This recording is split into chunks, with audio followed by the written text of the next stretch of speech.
everybody, welcome to That's Football. Crystal Palace 2, Liverpool 1. Look at that league table. It's like a glitch on FC26. Crystal Palace and Bournemouth in the top 4. Incredible start to the season for them, but Liverpool finally lose a game. And you know what? We have spoken on here about Liverpool. 5 wins from 5. They've had a few late winners themselves. And what have I said? I've said, look, that's the mark of champions. The ability to find ways to win games when you're not necessarily playing that well. But here today is the result that's probably been coming for a while. And I think Liverpool fans are intelligent enough to say that there are no complaints. Crystal Palace in the first half could have been 2-3-0 up. 1-0's not enough. Liverpool get the goal. And Palace win it at the end. I don't think there can be any complaints from Liverpool because Alisson kept you in the game at 1-0 numerous times. And, you know, maybe you think we're going to get a good point and we survive. But I think Liverpool probably need that. They probably do need that kick up the arse because they're not playing at the level they want to play at. And Crystal Palace really probably should have won the game in the first half. I mean, it's brilliant for Palace to win. What a start to the season for them. So much to unpick. But it is the loss that many people felt Liverpool should have had by now. And they've done well to get to game week 6 before experiencing it. They are still top of the league. They need to lick their wounds. It's a reality bite. It's a taste of their own medicine. And ultimately, I think this is why Arne Slot was so angry with Nketiah for doing the shirt thing against Southampton in the week. Because Isak was struggling. You want to bring a different striker on, and he could have done with him in that game today. And he can't use him because he's meaninglessly and needlessly suspended because of a stupid shirt gesture. So you can see why Slot would have been pissed off with that, and that's why he reacted the way he did and gave him the fine that apparently he did. But look, credit to Crystal Palace. We were predicting this game yesterday. We were talking about how Palace have been unbeaten for so long and how Glasner and the players are doing such a good job. And we felt that Liverpool would find a way to get a result because that's what they've been doing this season. Ironically, it's Palace who find a way to win it late at the end when it looked like they'd snatched a draw from the hands of a win. And they did have, I mean, you look at that Nketiah shot in the first half that hits the inside of the post. Even Alisson couldn't get near that. Yeah, just all round a very, very good performance from Crystal Palace, who are very worthy tonight of being second in the Premier League. I mean, I want to talk about that in a minute and what we think of the Premier League so far this season, because it's Chelsea have lost again, of course, which I want to speak about. But look, going back to Liverpool, I genuinely think there's enough on that VAR to say that Salah handballed it, in which case Chiesa's equaliser doesn't even matter. But it was given, and I think VAR's had a horrible day, by the way. Top 3. Salah, I think, does handball it.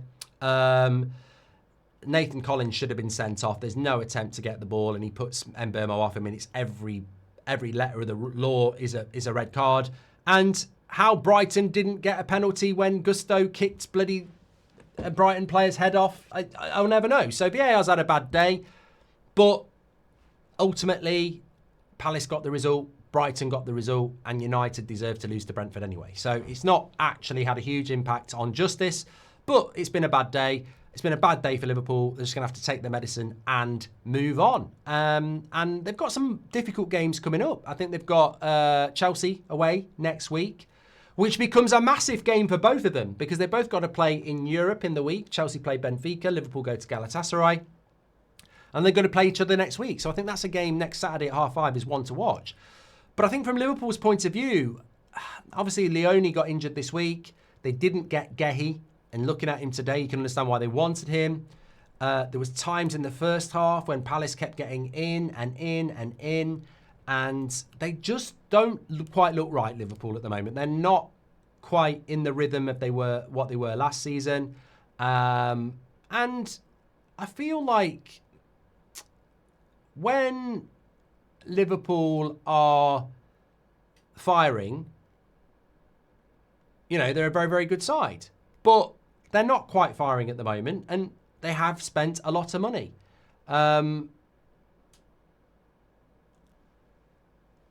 Would you be worried about it as a Liverpool fan? Look, Frimpong, Kerkez, Wirtz, Nketiah, Isak, Nketiah is probably the best of those 5 players so far. Wirtz, a lot of money, a lot of people starting to call him a flop. It's too early for that, but he isn't on fire, is he? Frimpong didn't start today. Kirkez taking a bit of time to settle in.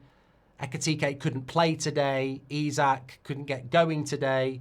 It's half a team, though, for Liverpool. It is half a team, and it will take them time. But, look, time might not be enough. I suppose the positive is they've got the points, but I've spoken to a lot of Liverpool fans on here over the last few weeks, and they've been saying, look, hands up, we've not been playing that well. It's a problem. Just in relation to other games this week, I mean, look, Chelsea are still in 7th place, but they're 7 points off the top. It's a weird Premier League, isn't it? Because I thought Man City would be higher than they are. And although they're 4th, they're still 5 points off Arsenal. Off Liverpool. Chelsea have lost 2 games in a row, but still hold on to 7th place with 8 points. Sunderland could move ahead of them if they get something against Forest. I mean, Man United, forget Man United. United stand for later. Bournemouth drew at Leeds and still hold on to 3rd place. So it's a very competitive Premier League season at the moment. And I think that's a positive. I think it is a positive. But, yeah, I mean, look, as far as Chelsea go, you can't deal with red cards. Like, red card early at Old Trafford last week probably cost you getting points. Red card 1-0 against Brighton probably cost you getting points. I mean, it's a simple lesson. You can't afford to have players sent off at this level with so long left in the game. And Chelsea with 11 men against United probably do beat us. Chelsea with 11 men against Brighton probably do win. So you probably can square it off like that. But they've got to keep 11 men on the pitch next week against Liverpool, and they're going to have to get a result against Liverpool next week. I think it becomes a very, very intriguing game next week between Liverpool and Chelsea. I really, really do. And it means that Arsenal tomorrow at Newcastle have got to go and get a result, because if they were to lose, Liverpool sort of come out the weekend in not a bad place. They'd still be 5 points clear of Arsenal. They'd be still 5 points clear of Man City. I don't think they're ever going to really worry about Crystal Palace and Bournemouth across a 38 Premier League game season. They're 7 points ahead of Chelsea. So I think Arsenal tomorrow have got to go and win at Newcastle and apply a little bit of pressure. But look, great result for Palace. Great result for the Premier League. We want a competitive Premier League. We want a proper title race. The newly promoted teams are making a fist of it as well. I know Man City pumped Burnley, but they were 1-1 at half-time. Leeds very close to beating Bournemouth. So, yeah, all round good. Give us your thoughts. Liverpool fans, are you worried? What are your thoughts on the Premier League so far? Thanks everyone for watching. Make sure you smash a like on the video and subscribe. And don't forget, we're back tomorrow for Newcastle against Arsenal. Live watch along on That's Football. Take care. Speak to you in a bit.